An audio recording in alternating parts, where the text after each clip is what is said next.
Mancake here. Got my pro tip of the week for everyone that has been watching our videos. If you ever really want to capture gameplay, I'd highly recommend you look into actually clicking the capture button prior to gaming. Unfortunately, me, the bonehead, forgot to do that before Game 3, so I'm just quickly showing off the stats from that game before I move on to Game 4. But as a result, I've decided to extend the period length here to 10 minutes instead of 7 minutes, so that hopefully you guys get some more footage, and I'm going to turn this into a two-part video just so we can, you know, I guess I could say make up for what my failures, my shortcomings. I'll show a lot more clips of my teammates and the other team doing well or poorly, and I hope you enjoy. This actually was one of the best games I've had in 2K, quite frankly, ever. So, yeah, let's get things started here. You'll notice I put a lot of clips of LaMarcus Aldridge in early because he really asserted himself and played the role of my twin power early on, and when he does that, we tend to do quite well. When it comes to young power forwards in the league, I don't really think there's any other power forward I'd like on my team, just because he's really obviously developed offensively, and it's quite nice. And you can see he drops a filthy deep up and under there on this opponent, and when he's doing things like that, you know things are going to go well this game. And you know, I got to match him somehow, got to impose my will, and of course I do that with the post move and the and one. And of course, if you make a sweet move like that, you got to make free throws, and I go ahead and do that, as usual. But one comment I will make is, if you saw the box score earlier, Carmelo Anthony is slowly starting to wake up from the Game 3.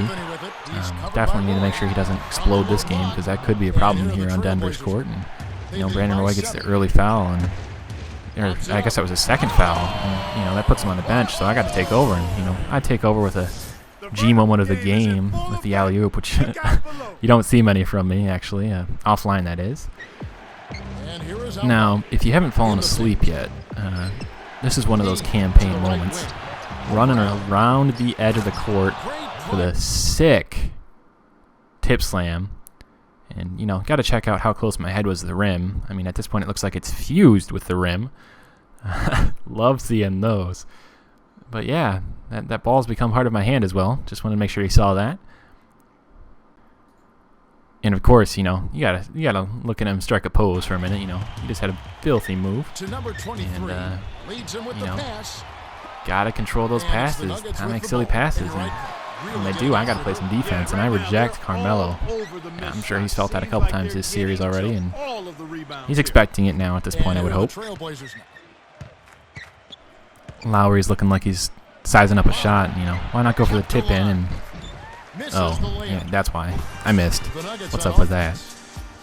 Anyway, you know, got to guard that transition, and we do somehow. That was nice. I thought J.R. Smith was going to streak down the court and get a filthy dunk, and you know, I got a little bored, decided to do some spin moves there, and you can see why I don't handle the ball. You'd never give me the ball, people, seriously.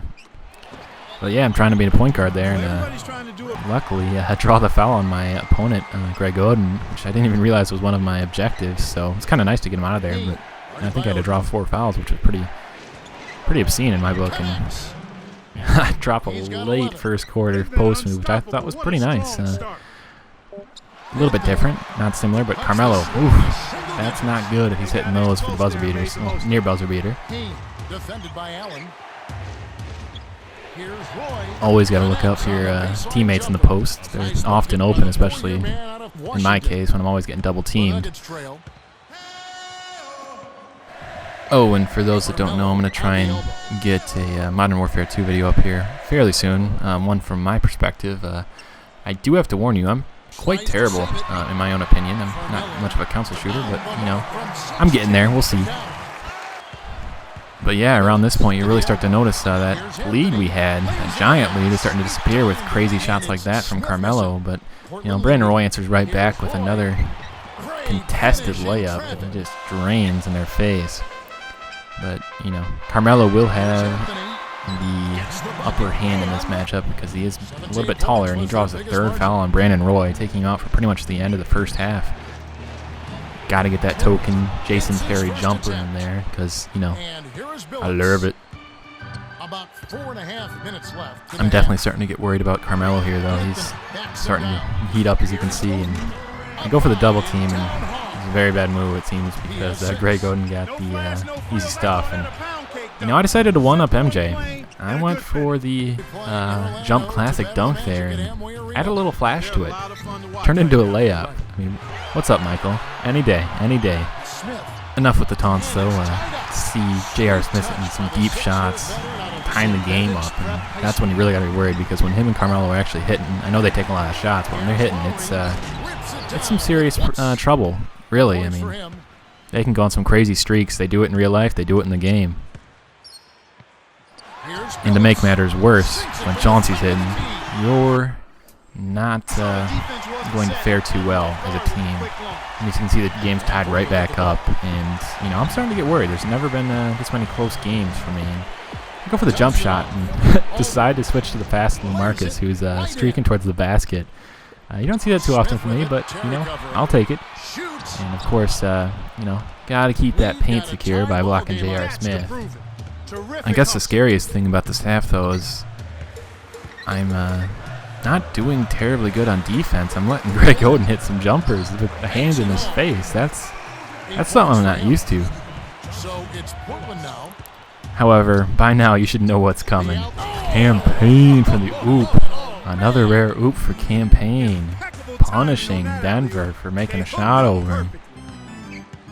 My biggest concern right about now is if anyone else starts hitting, there's no way we're going to be able to stay in this game. And Kenyon Martin gets a great look here, and I thought he was going to hit it. I was about to just give up at that point. I was a little bit worried, to say the least. And, you know, Travis Outlaw getting a filthy throwdown on my man, helping me out with that objective. And, you know, I'll return the favor by rejecting his man, Matt Barnes.